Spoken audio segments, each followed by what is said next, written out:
La conversation dans le réfectoire s'arrêta net au milieu d'une phrase lorsque le capitaine Brennan éleva la voix. « Vous pensez pouvoir vous balader ici, comme si vous étiez chez vous ?» Soldat. Son doigt pointa vers la jeune femme debout près de la machine à café, son uniforme de camouflage numérique, ne portant aucun insigne de grade visible. Elle était plus petite que la plupart du personnel autour d'elle, environ 3 mètres, avec des cheveux noirs tirés en arrière selon le règlement. Plusieurs marines aux tables voisines se tournèrent pour regarder, leurs fourchettes suspendues à mi-chemin de leur bouche. Le soldat de première classe Chen murmura à son voisin de table. « Ça recommence ?» Le capitaine est encore sur son coup de pouvoir. La femme près de la machine à café resta parfaitement immobile, sa posture droite mais détendue, les mains jointes derrière le dos dans une position qui suggérait une formation militaire. Mais rien de plus pour l'observateur ordinaire. Le capitaine Brennan s'approcha, ses bottes résonnant contre le sol poli. « Je vous ai posé une question. » Soldat. Quand un officier supérieur s'adresse à vous, vous répondez avec la courtoisie militaire appropriée. « Dois-je vous rappeler les protocoles de base ?» Sa voix porta à travers le réfectoire. Conçu pour humilier et affirmer sa dominance devant le personnel assemblé, la réponse de la femme vint doucement, à peine audible pour ceux qui étaient à proximité. « Non, monsieur, ce ne sera pas nécessaire. » Le visage de Brennan vira au rouge à ce qu'il perçut comme un manque de déférence insuffisant. « Ce n'est pas ainsi qu'on s'adresse à un officier. Vous vous mettez au garde à vous quand je vous parle. » Le réfectoire était maintenant complètement silencieux. 60 paires d'yeux observaient le déroulement de la confrontation. Même le personnel de cuisine avait arrêté son travail. Jetant des regards par les fenêtres de service pour observer la scène, la femme se redressa légèrement, mais n'adopta pas la position rigide au garde-à-vous que Brennan exigeait. « Monsieur, je prenais simplement un café avant mon prochain rendez-vous. Je n'ai voulu manquer de respect à personne. Votre prochain rendez-vous. » Brennan rit, un son dur qui résonna contre les murs. Quel rendez-vous une soldate comme vous pourrait-elle bien avoir, qui soit plus important que de montrer le respect dû à ses supérieurs? Il s'approcha encore plus, envahissant son espace personnel d'une manière qui fit remuer plusieurs observateurs mal à l'aise sur leur siège. Le sergent Tom Carter à la table 7 se pencha vers son compagnon. « Ce n'est pas correct, madame. Le capitaine dépasse vraiment les bornes ici. » Mais personne ne bougea pour intervenir. Le capitaine Brennan avait la réputation d'une colère explosive et de rancune qui mettait fin à des carrières pour ceux qui le contrariaient. À peine 3 mois plus tôt, Carter avait vu Brennan saisir le soldat Martinez par le bras et lui hurler au visage à propos d'une irrégularité d'uniforme. Le soldat avait été trop effrayé pour déposer une plainte officielle. La femme resta calme, sa respiration régulière malgré la tension évidente dans la pièce. « Monsieur, je comprends votre préoccupation concernant le protocole. Peut-être pourrions-nous en discuter en privé plutôt que de perturber le réfectoire ?» Derrière son apparence composée, le major général Sarah Mitchell cataloguait mentalement chaque détail de la confrontation pour son rapport d'inspection. C'était exactement le genre de climat de leadership toxique que le Pentagone l'avait envoyé évaluer. Cette suggestion ne fit qu'enrager davantage Brennan. « Ne vous avisez pas de me dire comment gérer la discipline militaire? Vous avez clairement besoin d'une leçon de respect. Et tout le monde ici doit voir ce qui arrive quand l'autorité légitime est défiée. » Sa main se dirigea vers l'épaule de la femme, comme pour démontrer physiquement son point. Ce qui se passa ensuite fut si rapide que de nombreux témoins luttèrent au plus tard pour décrire la séquence exacte des événements. La main du capitaine Brennan frappa la femme au visage avec assez de force pour faire tourner sa tête sur le côté. Le bruit de l'impact résonna dans le réfectoire soudainement silencieux comme un coup de feu. La femme absorba le coup sans reculer, sa main se levant lentement pour toucher la marque rougissante sur sa joue. Quand elle regarda à nouveau le capitaine Brennan, son expression resta remarquablement composée, bien que quelque chose ait changé dans ses yeux, quelque chose qui fit se redresser soudain plusieurs des personnels les plus expérimentés dans la pièce. Des années d'expérience au combat lui avaient appris à contrôler ses réactions, à évaluer les menaces avec un calcul froid plutôt qu'avec l'émotion. Personne ne parla, personne ne bougea. Le seul son était le bourdonnement distant du système de climatisation et la respiration lourde du capitaine Brennan, alors qu'il se tenait au-dessus de la femme qu'il venait d'agresser. Sa poitrine gonflée de la satisfaction d'avoir établi sa dominance devant un public. La femme redressa sa veste d'uniforme avec une précision délibérée, ses mouvements contrôlés et intentionnels. Merci pour la démonstration. Capitaine, je crois que cela suffira pour l'instant. Sa voix ne portait aucune trace de colère ou de peur, seulement une certitude tranquille qui fit se demander à plus d'un observateur qui exactement il venait de voir se faire frapper. Le sergent-chef Carter ne pouvait se débarrasser de ce qu'il avait vu dans le réfectoire. 23 ans dans le corps des Marines lui avaient appris à reconnaître quand quelque chose n'allait vraiment pas. Et voir le capitaine Brennan frapper cette femme avait déclenché toutes les alarmes dans son esprit expérimenté. Il se retrouva à marcher vers le centre de communication de la base, son pas s'accélérant à chaque foulée. Cet incident antérieur avec le soldat Martinez lui traversa l'esprit. Il aurait dû signaler Brennan à l'époque. Il aurait dû arrêter ce schéma avant qu'il n'escalade jusqu'à l'agression. Carter poussa la porte du centre de communication, où le caporal Jackson surveillait le trafic radio. « Jackson, j'ai besoin que tu fasses une vérification de personnel pour moi. » Discrètement. Le caporal leva les yeux de sa console, notant l'expression sérieuse sur le visage du sergent-chef. Carter décrivit la femme aussi précisément que sa mémoire le permettait, observant le froncement de sourcils de Jackson s'approfondir, tandis qu'il tapait sur son terminal. Après plusieurs minutes de recherche, Jackson leva les yeux avec une expression qui confirmait les préoccupations croissantes de Carter. « Sergent-chef, il y a un drapeau de sécurité sur cette recherche. Je peux voir qu'il y a quelqu'un ici correspondant à cette description générale, mais les détails sont restreints au-dessus de mon niveau d'autorisation. » Sa voix baissa presque jusqu'à un murmure. « Le dossier montre une arrivée hier, mais tout le reste nécessite un accès de niveau colonel ou supérieur. Le code d'autorisation remonte au niveau du Pentagone. » Carter ferma les yeux et se frotta les tempes. En 23 ans, il avait appris que les drapeaux de sécurité signifiaient généralement l'une des deux choses. La personne était soit très importante, soit très dangereuse. Parfois les deux, dans tous les cas. Le capitaine Brennan venait de commettre ce qui pourrait être une erreur mettant fin à sa carrière. « Enregistre-le », décida Carter.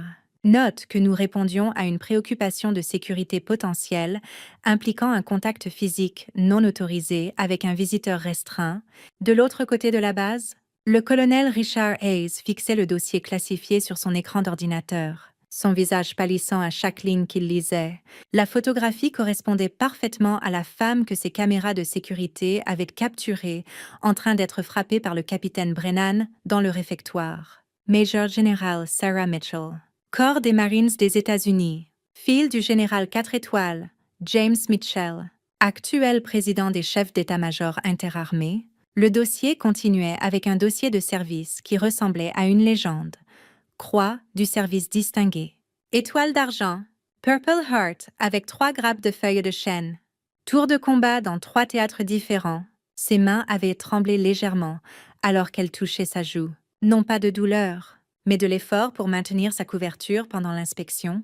Hayes décrocha son téléphone sécurisé et composa un numéro qu'il n'avait jamais espéré utiliser. « Ici, le colonel Hayes à Camp Méridien. J'ai besoin de parler immédiatement au général Mitchell concernant sa fille. » La voix qui répondit fut nette et efficace.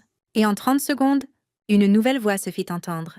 Une voix qui commandait une attention instantanée de quiconque en uniforme. « Ici, le général Mitchell.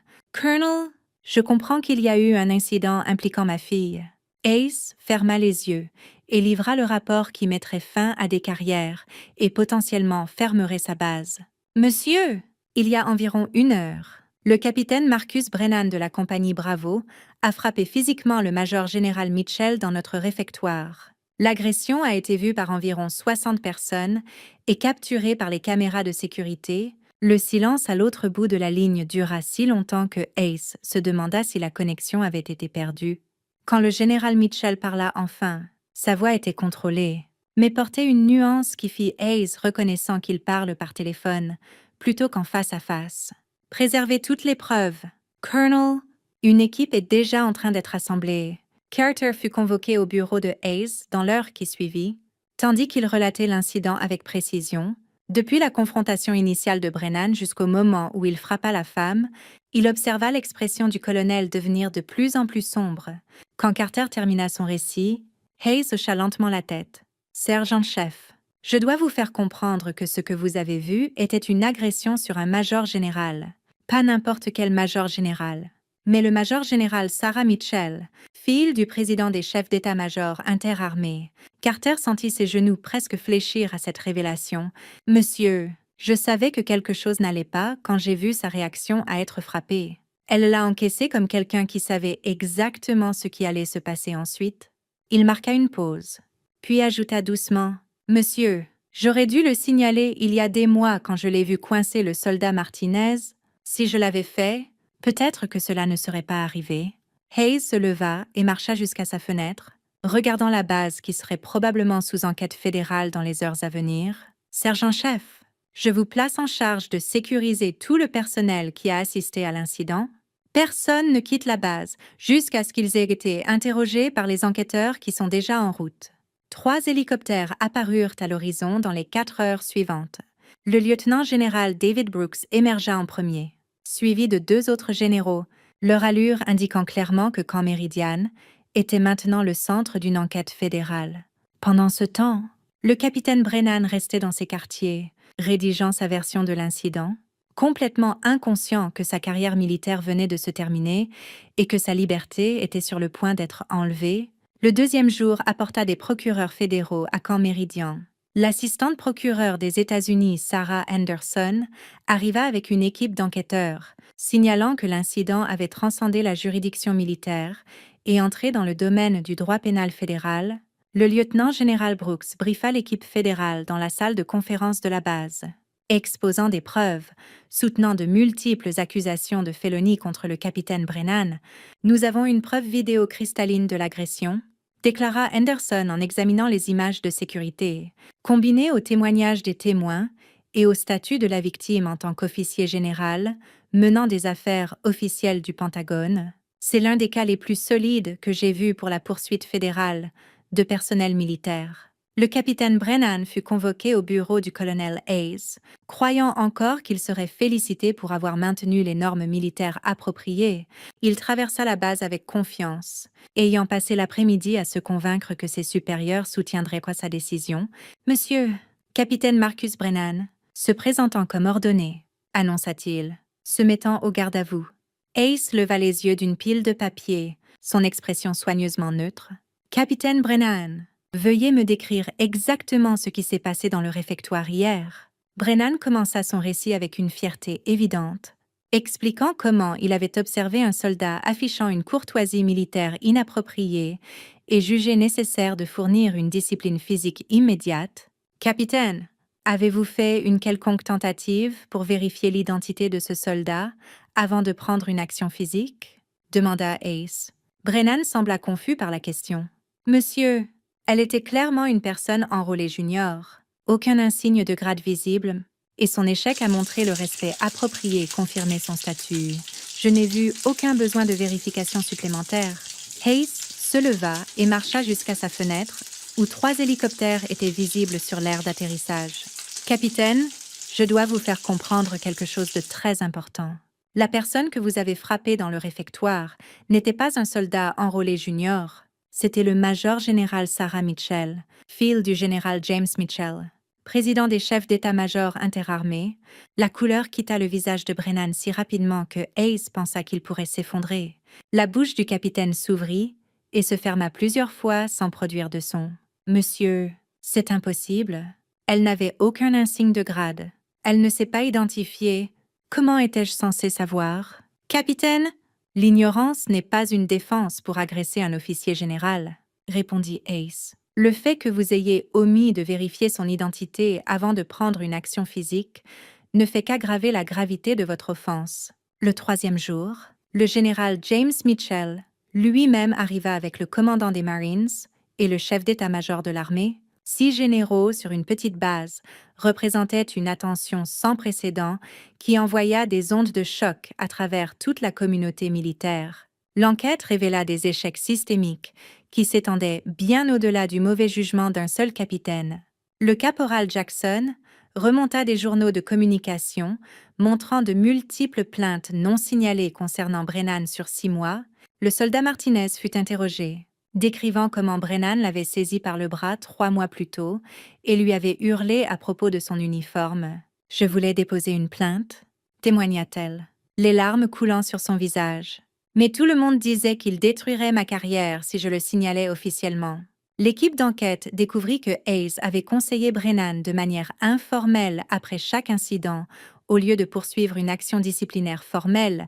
Le colonel avait cru que le dossier de combat de Brennan l'emportait sur ses problèmes de comportement en garnison, une décision qui apparaissait maintenant catastrophiquement erronée. Le lieutenant-général Brooks délivra l'ordre de relève avec une précision militaire. Colonel Hayes, vous êtes par la présente relevée du commandement de camp Meridian, avec effet immédiat, en raison d'une perte de confiance en votre capacité à commander. Vous resterez sous enquête pour des accusations fédérales potentielles liées à une supervision négligente. Hayes se tint dans son bureau pour la dernière fois, enlevant ses objets personnels pendant que la police militaire supervisait 22 ans de service, se terminant dans la disgrâce parce qu'il avait échoué à arrêter un schéma qu'il savait dangereux. Le colonel Rebecca Walsh arriva par hélicoptère dans les 2 heures suivantes, apportant avec elle une réputation de discipline stricte et de tolérance zéro pour les inconduites. Les marshals fédéraux arrêtèrent Brennan peu après, le menottant et le chargeant dans un véhicule de transport, pendant que le personnel de la base observait dans un silence stupéfait. Le général Mitchell demanda une réunion privée avec Brennan avant que les autorités fédérales ne le prennent en garde. La brève rencontre dans la salle de conférence fut dévastatrice. « Capitaine Brennan », dit le président, sa voix portant une autorité absolue, « vous n'avez pas seulement agressé ma fille pendant qu'elle menait des devoirs officiels, vous avez attaqué l'autorité institutionnelle de chaque officier en uniforme. Votre ignorance de son identité est irrelevante. Vous avez omis de vérifier avant de prendre une action physique. Vous avez violé chaque principe de leadership militaire et d'honneur. » 6 mois plus tard, le tribunal fédéral au centre-ville de Washington était bondé de personnel militaire. Alors que le capitaine Marcus Brennan recevait sa sentence, les mots du juge résonnèrent dans la salle d'audience et à travers la communauté militaire. « Capitaine Brennan, vous avez été reconnu coupable de toutes les accusations fédérales, y compris agression sur un officier fédéral et privation de droit sous couleur d'autorité. Les preuves présentées lors de ce procès démontrent un schéma de comportement agressif qui a culminé en une attaque non provoquée sur un officier général menant des devoirs officiels. La sentence fut sévère, mais attendue. 8 ans en prison fédérale suivis de 3 ans de libération supervisée, Brennan ferait également face à une cour martiale militaire à l'issue de sa sentence fédérale, assurant que son renvoi du service serait permanent.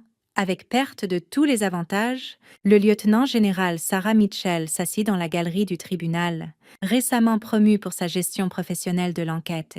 Sa présence servait de rappel à l'autorité institutionnelle qui avait été attaquée. Son témoignage lors du procès avait été dévastateur dans sa précision, décrivant non seulement l'agression, mais les implications plus larges pour la discipline militaire et le respect du commandement.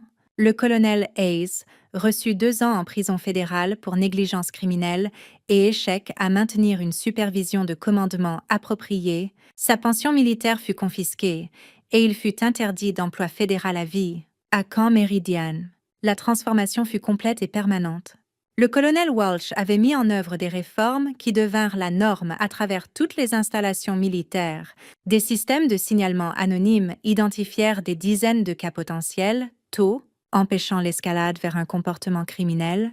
Le sergent Carter fut promu au grade de sergent d'artillerie et devint le conseiller enrôlé senior pour les questions de climat de commandement.